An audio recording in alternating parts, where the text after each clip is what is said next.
O sexo fraco. Primeira parte.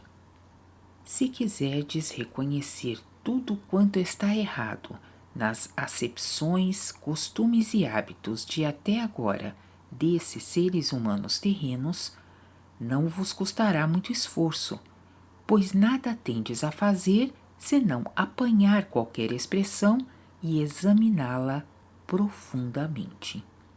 Será errada, porque já a base de todo o pensar desses seres humanos terrenos está completamente torcida. Em base errada, porém, nunca se pode desenvolver o pensar certo. Pelo contrário, de acordo com a base, deve igualmente estar errado. Tomemos hoje, pois, a denominação comumente difundida para a feminilidade terrena como sendo o sexo fraco. Por certo, não haverá uma pessoa entre os ouvintes que ainda não tenha ouvido essa expressão. É usada carinhosamente, bem como de forma mordaz, benevolentemente e também de modo irônico, mas é aceita sempre sem reflexão como existente e é conservada impensadamente ou então sem exame. Na realidade, contudo, na Terra, a feminilidade é igualmente tão forte quanto a masculinidade, só que de outra maneira. Em minhas dissertações, já esclareci muitas vezes que o conceito propriamente dito com relação à feminilidade e à masculinidade parte da espécie de atuação na criação, que, portanto, a espécie da atividade é básica para isso e somente determina a forma, que deixa reconhecer a criatura humana na Terra como feminina ou masculina. A diferença mostra-se imediatamente quando os germes dos espíritos humanos deixam o seu plano de origem. Aqueles que se inclinam para a atividade positiva, portanto mais grosseira, adquirem formas masculinas, ao passo que, em volta daqueles que querem atuar de forma passiva, portanto mais delicada, constituem-se formas femininas. São duas espécies diferentes de atuação, porém igualmente fortes. De uma espécie mais fraca aí não se pode falar absolutamente. Essas duas espécies dão também a interpretação da própria cruz viva, que em si é perfeita. A barra vertical da cruz é a vida positiva, portanto, ativa. A barra horizontal, igualmente forte e de igual comprimento, é a vida negativa, portanto, passiva. A cruz viva traz ambas em si. A cruz da criação, partindo da qual e em volta da qual a criação inteira se desenvolve, diz e mostra o mesmo. A barra vertical é a atuação positiva, ativa, e a barra horizontal a atuação negativa, passiva.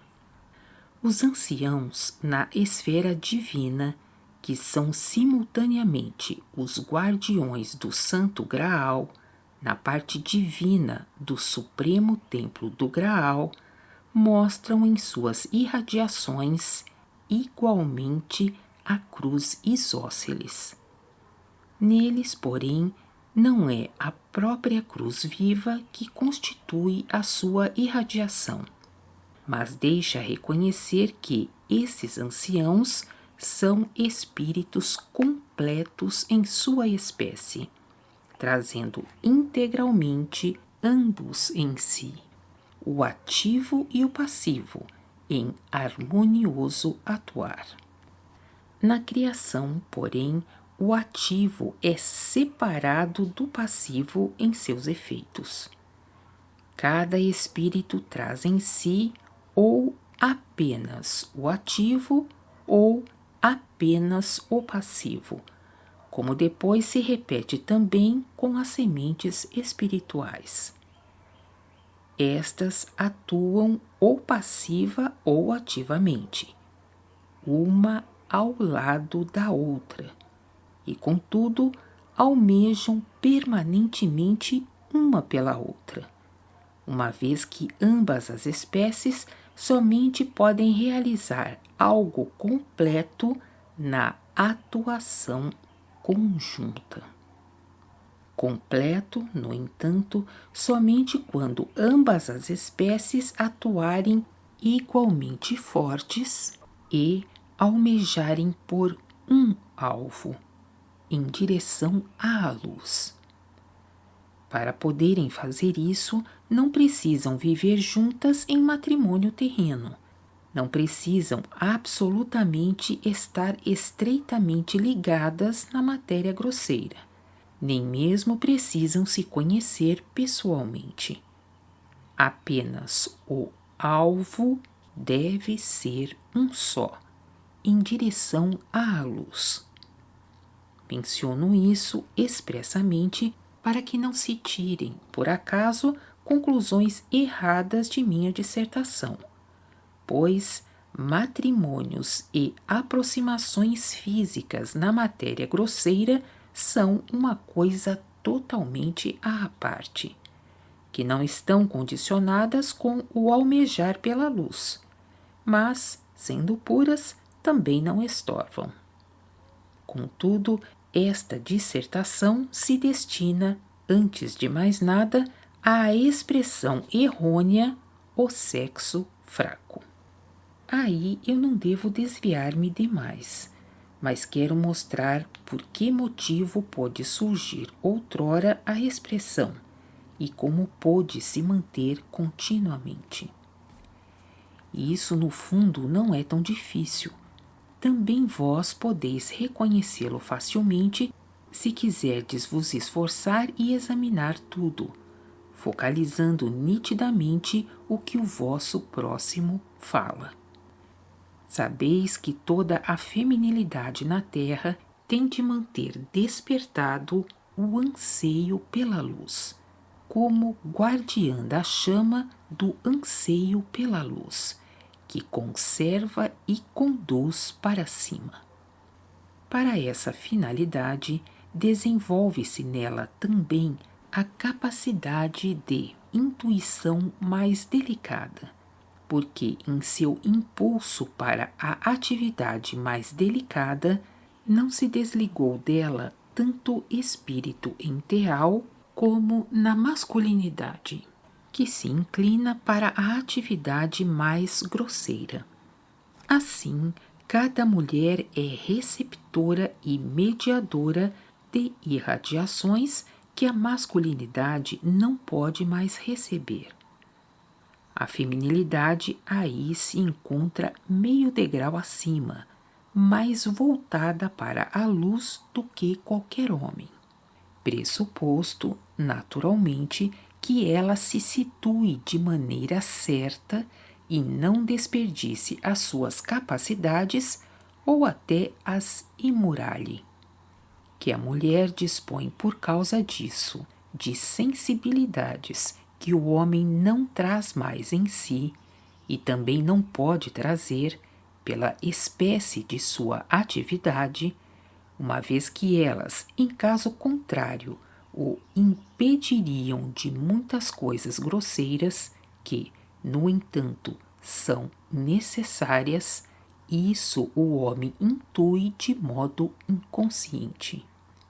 Ele, na verdade, não se apercebe disso de maneira nítida, ou então apenas muito raramente, mas sente de modo intuitivo nisso um tesouro que quer ser protegido. Sente-se impulsionado a proteger na matéria grosseira esse tesouro invisível, porque terrenamente, isto é, grosso materialmente, ele se sente como o mais forte. Há apenas poucos homens que não sentem isso intuitivamente. Tais, porém, são, em qualquer caso, embrutecidos e não podem ser considerados como homens no verdadeiro sentido.